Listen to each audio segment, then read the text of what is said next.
শহরের এক পাশে গাছতলা, আরেক পাশে পাঁচতলা। শহরের এক পাশে 5 স্টার 7 স্টার হোটেল, বৃত্ত, বৈভব, আনন্দ, উল্লাস, এন্টারটেইনমেন্টে মানুষ ফুর্তিতে মজে থাকবে। আর শহরের আরেক পাশে বস্তি, না খেয়ে মানুষ চিকিৎসার অভাবে থুকে থুকে মরবে। ইসলাম এটা চায় না। ইসলাম চায় সম্পদের তারল্য সবার হাতে পৌঁছে যায়। আল্লাহ বলেন, সম্পদ যেন শুধু তোমাদের ধনীদের হাতে কুক্ষিগত না হয়, এজন্য আমি এই জাকাতের ব্যবস্থাপনা করেছি। ফলে সবার কাছে এই জাকাতের অর্থ কিন্তু পৌঁছে যাবে। জাকাত হচ্ছে one of the 5 pillars of Islam. ইসলামের 5টা ভিত্তির একটা। 3 নাম্বার ভিত্তি, প্রথমে ঈমান, তারপরে সালাত, তারপরেই জাকাত। একটা তাঁবুর 5টা খুঁটি থাকে। এই তাঁবুর 5টা খুঁটিকে যদি ইসলামের 5টা পিলারের সাথে তুলনা করি, তাহলে মাঝখানের খুঁটিটার নাম জাকাত। মাঝখানের খুঁটি না থাকলে যেমনি তাঁবু উঁচু হয়ে দাঁড়াতে পারে না, তেমনি জাকাত ভিত্তিক অর্থ ব্যবস্থা না হলেও মুসলিম উম্মাহ মাথা উঁচু করে দাঁড়াতে পারে না। যেমন এখন আমাদের জাকাত ভিত্তিক অর্থ ব্যবস্থা নাই, ফলে গোটা বিশ্বে আমরা কিন্তু ওইরকম নেতৃত্ব স্থানীয় বা উন্নতির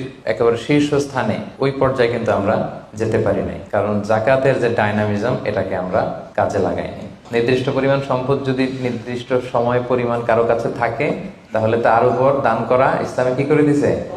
ফরজ। অন্য কোনো ধর্ম দানকে ফরজ করেনি, উৎসাহ দিয়েছে সব ধর্ম, কিন্তু ইসলাম এক্ষেত্রে ইউনিক। ধনীদের সম্পদে গরিবদের অধিকার আছে, এবং ইসলাম বলে আপনি দান করে জাকাত দিয়ে মোটেও যাকে দিলেন তার প্রতি করুণা করেননি। এটা তাদের প্রতি কিন্তু দয়া না।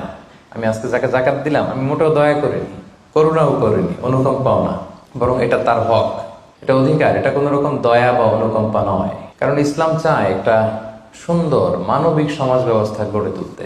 এই জাকাত কিন্তু যাদের উপর ফরজ হয়েছে এটা আপনাকে আদায় করতেই হবে, এখানে কোনো ছাড় নেই। এবং এটা গরিবদের অধিকার, এটা সোশ্যাল সিকিউরিটি নেট, যাতে সকলের কাছে অর্থের তারল্য পৌঁছে যায়। এজন্য আল্লাহ তাআলা জাকাতকে ফরজ করেছেন।